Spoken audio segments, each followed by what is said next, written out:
Custom ਵਿਭਾਗ ਦੁਆਰਾ ਭਾਰਤ ਪਾਕਿਸਤਾਨ ਅੰਤਰਰਾਸ਼ਟਰੀ ਸੀਮਾ ਤੋਂ ਅਫਗਾਨਿਸਤਾਨ ਤੋਂ ਮਲੱਠੀ ਲਿਆ ਰਹੇ ਇੱਕ ਟਰੱਕ ਦੇ ਵਿੱਚੋਂ 102 ਕਿਲੋ ਦੇ ਕਰੀਬ ਹੈਰੋਇਨ ਬਰਾਮਦ ਕੀਤੀ ਹੈ। ਪਿਛਲੇ 3 ਸਾਲਾਂ ਦੇ ਵਿੱਚ ਜੇ ਗੱਲ ਕੀਤੀ ਜਾਵੇ ਤਾਂ ਕਸਟਮ ਵਿਭਾਗ ਵੱਲੋਂ ਇਹ ਦੂਸਰੀ ਵੱਡੀ ਕੰਸਾਈਨਮੈਂਟ ਜਿਹੜੀ ਹੈ ਫੜੀ ਗਈ ਹੈ। ਸਾਡੇ ਨਾਲ ਕਸਟਮ ਵਿਭਾਗ ਦੇ ਕਮਿਸ਼ਨਰ ਰਾਹੁਲ ਨਾਂਗਰੇ ਜੀ ਸਾਡੇ ਨਾਲ ਨੇ, ਗੱਲਬਾਤ ਕਰਦੇ ਆ। ਤਾਂ ਸਰ, ਸਭ ਤੋਂ ਪਹਿਲਾਂ ਇਹ ਜਿਹੜੀ ਕੰਸਾਈਨਮੈਂਟ ਸੀ ਇਹ ਕਿੰਨੀ ਹੁਣ ਤੱਕ ਇਹਦੀ ਰਿਕਵਰੀ ਹੋ ਚੁੱਕੀ है और किवें ये तुसी ये सारी पड़ी? सो ये जो कंसाइनमेंट है वो मुलेठी की डिक्लेयर होके आई थी और वो 16-17 टन के आसपास की पूरी कंसाइनमेंट थी। उसमें से हमें ये जो वुडन लॉग्स मिले जिसमें हमें ये हेरोइन मिली है वो लगभग 475 किलो के थे और वो जब हमने तोड़े और उसमें से कैविटी से निकाली सस्पेक्टेड हेरोइन तो 102 किलो की हेरोइन बरामद हुई है। तो सर, आपको जो इसके ऊपर शक कैसे हुआ और आपको कैसे पता लगा कि इसमें हेरोइन हो सकती है?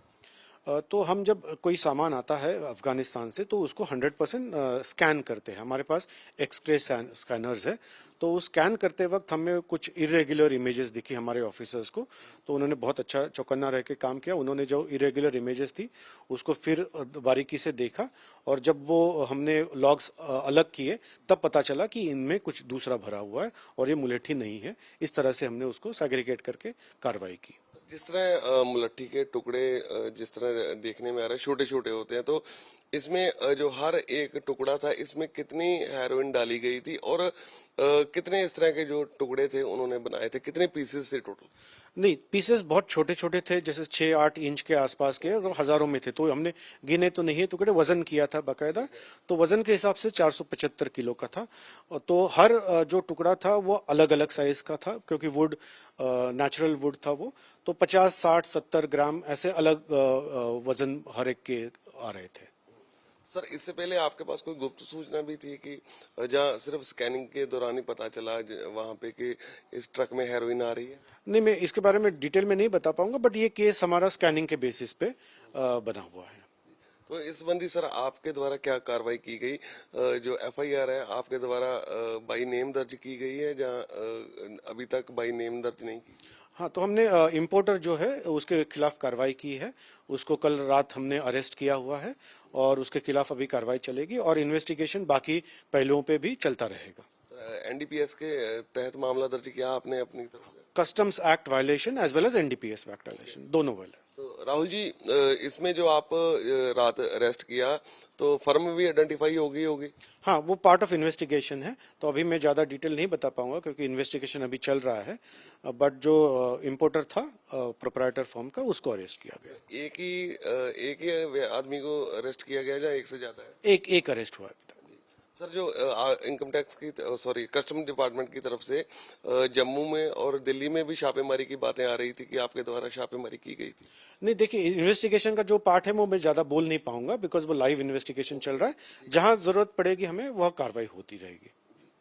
तो सर, इस मामले में अभी जो ड्राइवर था जो जहां से भेजी गई थी, ड्राइवर की गिरफ्तारी क्यों नहीं हो पाई?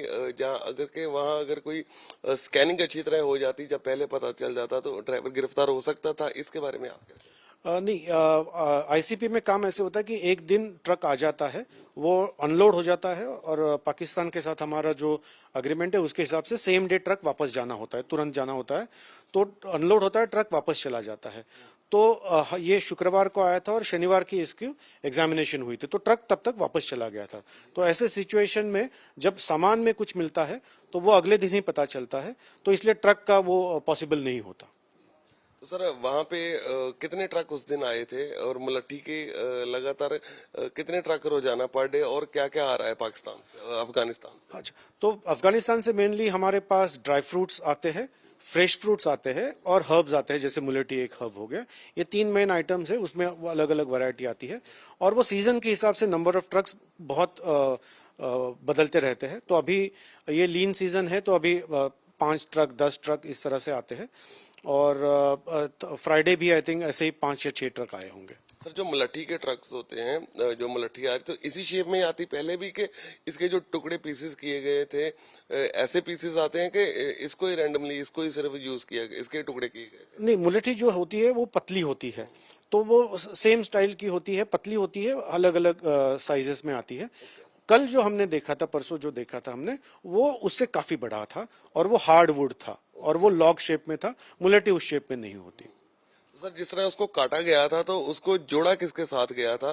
क्योंकि अगर वो उसके पता ना चले तो उसको कुछ लगाया, लेप लगाया गया था? तो जब कैविटी करके अंदर रखा गया था सस्पेक्टेड हीरोइन, उसके बाद दोनों तरफ से उसको ग्लू को सॉडस्ट जो होता है उसमें मिक्स करके वो लकड़ी का चूरा भूरा जो होता है वो मिक्स करके लगाया था, तो और अच्छे से दोनों तरफ से उसको बंद किया गया था। सर जिस तरह ये पाकिस्तान से अफगानिस्तान से जो हेरोइन आई, बड़ी कंसाइनमेंट है, तो जो कस्टम के तरफ से जो आईसीपी है वहाँ पे टेक्निकली इसको इम्प्रूव, जो स्कैनिंग की प्रक्रिया है इसको और भी इम्प्रूव किया जा रहा है आपकी तरफ से? जी हाँ, तो जैसे मैंने कल बताया कि 100% एग्जामिनेशन हो रहा है, 100% स्कैनिंग हो ही रही है। तो ये अभी हमने जो केस किया है उसके बाद इसका जो हमारा एक्सपीरियंस है उसके बेसिस पे हम और चौकन्ना तरह से और अच्छे से करेंगे, और अगर जरूरत पड़ेगी तो more than one time scanning करना पड़ेगा तो वो भी हम करेंगे। तो सारी जो हमारी टेक्निकल हमारी ये है वो सारा अच्छे से यूज हो जाए। सर आपकी जो शुरुआती तौर पे इन्वेस्टिगेशन थी, ये जो ट्रक जहाँ से चला था वहां पे हेरोइन लोड हो गई थी या रास्ते में अफगानिस्तान से, और क्या ये अफगानिस्तान से ही चला था?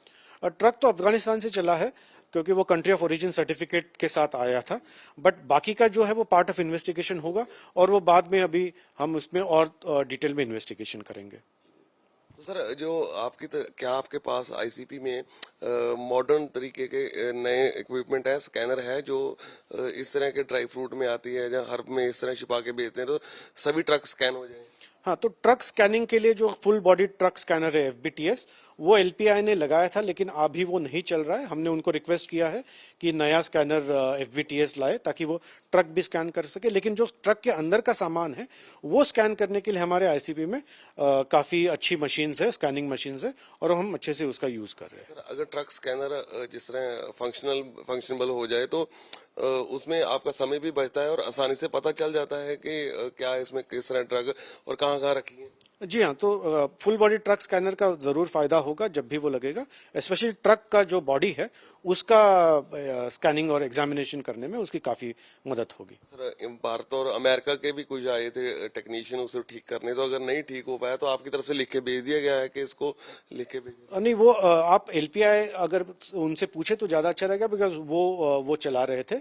तो हमें जो जानकारी है कि वो अभी ये स्कैनर जाके एफबीटीएस नहीं चलेगा, नया स्कैनर लगाने की बात हुई है और हमने उनको चिट्ठी भेजा है कि जल्दी से जल्दी ये नया स्कैनर यहाँ, अच्छा स्कैनर आना चाहिए। इस इंसिडेंट के बाद आपके द्वारा जो चेकिंग है वहां पे बढ़ा दी गई है? नहीं, ऑलरेडी हमारी 100% एग्जामिनेशन चली रही थी, तो ये केस के एक्सपीरियंस के बेसिस पे और हम चौकन्नी तरह से examination as well as scanning करेंगे। सर अभी तक जो प्रोडक्ट जो आ रहे हैं पर डे, इनके आज के हिसाब से जो 5 से 10 इन सीजन में 5 से 10 ट्रक आते हैं और अफगानिस्तान से ट्रकों की गिनती सीजन वाइज बढ़ती है? हाँ, सीजन वाइज बढ़ती है। जब उनका ड्राई फ्रूट का सीजन होता है तब ज्यादा ट्रक आते हैं, तो वो हर सीजन हर महीने के हिसाब से बदलते रहते हैं नंबर्स। सर इसके आपकी तरफ से कोई रिएक्ट किया गया, प्रोटेस्ट कोई लॉन्च किया गया जो पाकिस्तान की तरफ या अफगानिस्तान की तरफ से आपके द्वारा कोई विरोध दर्ज कराया गया? नहीं, पार्ट ऑफ इन्वेस्टिगेशन है, जब तक हमारा इन्वेस्टिगेशन आगे नहीं बढ़ता हम इन्वेस्टिगेशन पहले आगे बढ़ाएंगे। Thank you sir, thank you. तो इस मामले में सर जो अब जो ट्रक आ रहे हैं उनके ड्राइवरों से, उनके जो अभी ट्रक ड्राइवर आ रहे हैं उनसे पूछताछ हो रही है या उनकी सर्च भी आप कर रहे हैं? ये पार्ट चाहे कि आपके इन्वेस्टिगेशन का पार्ट है? नहीं, अभी तो उस दिन के बाद ट्रक आए नहीं, बिकॉज संडे था, तो संडे कोई ट्रक आते नहीं है। आज मंडे है, आज हमारे ऑफिसर सारे उस कार्रवाई में लगे हुए हैं, तो जब नेक्स्ट ट्रक आएंगे तब हम वो चीज का ये देखेंगे। राहुल जी, जो भारत की फर्म है जिसने ये सामान मंगाया था, जिस इम्पोर्टर को आपने लिया, इसको अभी तक बैन किया जाए, इसके ऊपर माल मंगाने में रोक लगाई कि नहीं? ये पार्ट ऑफ इन्वेस्टिगेशन है, जैसे इन्वेस्टिगेशन आगे बढ़ेगी हम इस पे कार्रवाई करेंगे। और सर जिस फर्म से माल आया था उसके ऊपर भी अभी एक्शन जो पार्ट ऑफ इन्वेस्टिगेशन की बात ही होगा? हाँ, ये पार्ट ऑफ इन्वेस्टिगेशन है और जैसे आगे बढ़ेगा इन्वेस्टिगेशन हम कार्रवाई करेंगे। सर 2019 में 532 किलो हेरोइन पकड़ी गई थी आपके द्वारा ही, आपके डिपार्टमेंट द्वारा ही, तो उस मामले में इस मामले का कोई कनेक्शन आपस में जुड़ता है? वो इट्स अभी कोई बोल नहीं सकते, बिकॉज 24 घंटे जस्ट हो रहे इन्वेस्टिगेशन स्टार्ट किए हुए, तो जैसे हम इन्वेस्टिगेशन करते जाएंगे इसमें और जानकारी मिलती जाएगी। Thank you sir, thank you. ਤੋ ਇਹ ਕਸਟਮ ਵਿਭਾਗ ਦੇ ਕਮਿਸ਼ਨਰ ਰਾਹੁਲ ਨਾਂਗਰੇ ਜੀ ਦਾ ਉਹਨਾਂ ਨੇ ਸਾਫ਼ ਵੱਡੀ ਜਾਣਕਾਰੀ ਦਿੱਤੀ ਹੈ ਕਿ ਇਸ ਮਾਮਲੇ ਦੇ ਵਿੱਚ ਇੰਪੋਰਟਰ ਨੂੰ ਗ੍ਰਿਫਤਾਰ ਕਰ ਲਿਆ ਗਿਆ ਹੈ ਤੇ ਉਸ ਫਰਮ ਨੂੰ ਵੀ ਆਇਡੈਂਟੀਫਾਈ ਕਰ ਲਿਆ ਗਿਆ ਹੈ ਜਿਸ ਫਰਮ ਨੇ ਹੈਰੋਇਨ ਮਲੱਠੀ ਮੰਗਵਾਈ ਸੀ। ਪਰ ਕੀ ਇਸ ਦੀ ਸ਼ਮੂਲੀਅਤ, ਇਸ ਦੇ ਵਿੱਚ ਕਿਸ ਦੀ ਸ਼ਮੂਲੀਅਤ ਹੈ, ਇਸ ਦੇ ਬਾਰੇ ਜਾਣਕਾਰੀ ਜਿਹੜੀ ਆ ਉਹ ਪਾਰਟ ਆਫ ਇਨਵੈਸਟੀਗੇਸ਼ਨ ਤੋਂ ਬਾਅਦ ਪਤਾ ਚੱਲੇਗੀ। ਫਿਲਹਾਲ ਇਨਵੈਸਟੀਗੇਸ਼ਨ ਚੱਲ ਰਹੀ ਹੈ ਤੇ ਜਿਹੜੀ ਚੈਕਿੰਗ ਹੈ ਉਹ ਲਗਾਤਾਰ ਉੱਥੇ ਜਾਰੀ ਹੈ ਤੇ ਆਉਣ ਵਾਲੇ ਦਿਨਾਂ ਦੇ ਵਿੱਚ ਇਸ ਮਾਮਲੇ ਦੇ ਵਿੱਚ ਕਸਟਮ ਵਿਭਾਗ ਵੱਲੋਂ ਹੋਰ ਖੁਲਾਸੇ ਹੋ ਸਕਦੇ ਨੇ। ਕੈਮਰਾ ਪਰਸਨ ਸਿਕੰਦਰ ਦੇ ਨਾਲ ਗਗਨਦੀਪ ਸ਼ਰਮਾ, ABP ਸਾਂਝਾ, ਅੰਮ੍ਰਿਤਸਰ।